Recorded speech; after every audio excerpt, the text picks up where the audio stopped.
Napatigalgal si Padre Damaso, hindi dahil sa magagandang dalaga, hindi rin dahil sa Kapitan General at sa mga alalay nito, kundi sa pagpasok ni Kapitan Tiago na hawak pa sa kamay ang isang nakaluksang binata. At ito ay walang iba kundi si Don Crisostomo Ibarra na galing sa Europa. Siya po si Don Crisostomo Ibarra, anak ng namatay kong kaibigan. Siya ang kura sa aming bayan, ang mataling na kaibigan ng ama, si Padre Damaso.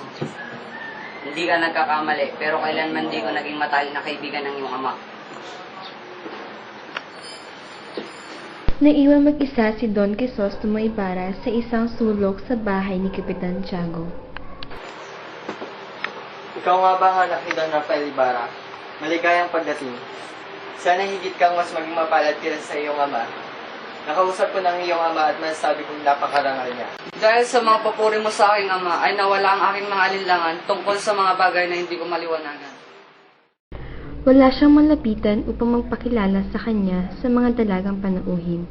Gayunman ay napansin niyang maraming nakatingin sa kanya. Ipinasya niyang lapitan ang mga iyon. Ipagpamanhin niyo na malabag ko ang tuntunin sa pagkikipagkapwa. 7 taon ako sa ibang bansa, at sa pagbabalik ko ay hindi ko matiis na batiin ang pinakamahalagang hiyas ng ating bayan, ang mga babae.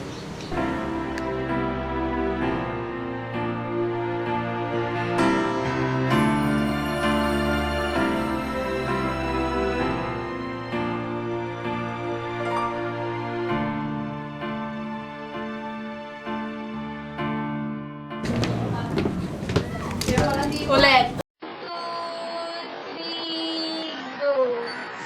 Siya po si Don Crisostomo Ibarra, ang anak Crisostomo Ibarra, ang namatay na ay anak ng Ay nawala ang aking mga alinlangan tungkol sa mga bagay ako sa ibang bansa, at sa pagbabalik ko ay hindi ko matiis na hindi batiin ang pinakamahalagang hiyas ng ating bayan, ang mga Wait lang! Ulit!